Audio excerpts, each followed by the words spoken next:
Bom, vamos lá. Esses assuntos da física, basicamente de cinemática, né, assuntos iniciais, são aparentemente simples, mas não é bem assim que a gente vai encarar isso. Tem todo um raciocínio bem criterioso por trás, tá? Então a gente está aí resolvendo a nossa primeira listinha a respeito desses conceitos iniciais de cinemática, tá? Então a primeira questãozinha da gente fala a respeito de um pássaro que está voando e se afastando de uma árvore. Em relação ao pássaro, a árvore está em repouso ou em movimento? Então, se eu tenho aqui a árvore e tenho aqui o pássaro, ok? Conforme o tempo passa,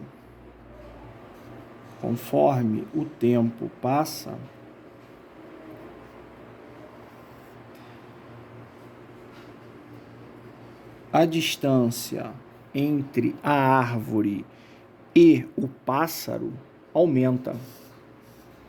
Ou seja, varia, né? Porque o pássaro não precisa vir para cá. Ele pode vir para cá. Esse é o pássaro. Legal? E o que vai acontecer ao longo do tempo? A distância entre o pássaro e a árvore e o pássaro, né, está variando com o tempo.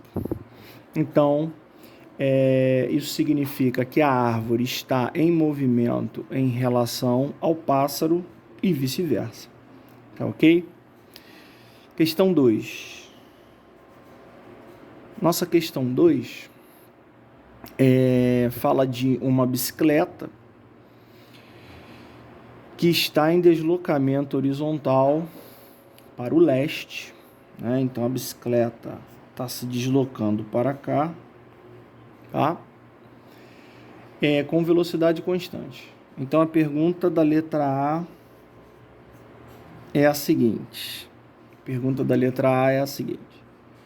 O selim banco está em repouso ou em movimento em relação ao pneu? Então eu vou colocar aqui um esboço, né, de uma bicicleta. Tá aqui, ó. Aqui uma bicicleta. Tá lá.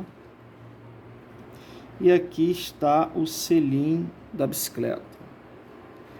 Então, a pergunta dele é: em relação ao selim, né, o banco, está em repouso ou em movimento em relação ao pneu? Então, se eu parar e pensar num ponto do pneu, ó, a distância entre o selim e esse ponto é esse. Conforme o tempo vai passando, né? Olha o que vai acontecendo aqui, ó. A distância entre o selim e o tal ponto que eu considero no pneu vai variando, ó. Aqui é uma distância, aqui é outra distância, aqui é outra distância, tá? Logo, né, eu posso dizer que, como a distância varia ao longo do tempo, o selim ele está sim em movimento em relação ao pneu, tá? E vice-versa, o pneu está em movimento em relação ao selim. Note que essa condição de movimento, né, ela está associada à variação de distância ao longo do tempo. Então, se eu conseguir caracterizar variações de distância ao longo do tempo, isso significa que o objeto está em movimento. Letra B pergunta assim: no instante, né, ao passar do tempo, né, que essa bicicleta vai se movimentando, certo? Um observador olhando para essa bicicleta, Qual o movimento que ele veria do pneu, né? Ou de um ponto no pneu? Então seria esse movimento, né, giratório aqui do pneu, tá? Então vou colocar aqui, ó, como se fossem pneus aqui. Show? Então tá aqui, ó. Esses teoricamente são os pneus, né, em movimento. E aí eu começo pensando, certo? Num ponto aqui, ok? O que vai acontecer? Esse ponto ele vai girar, então ele vai girar, ele veio para cá, certo? Que vai girar, ele veio para cá. Que vai girar, ó, tá rodando sempre nesse sentido, tá? Então isso aqui vai girar, ele vai vir para cá, tá? Aí uma outra roda aqui,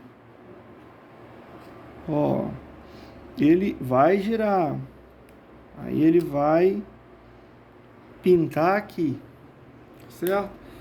E assim vai. Então o movimento que uma pessoa, né, um observador tem impressão de um ponto no pneu estar fazendo é algo assim, ó, é algo assim, e isso aqui nós chamamos de arcos, legal, né? Que seria algo assim, ó, seria algo assim, ó. Ok?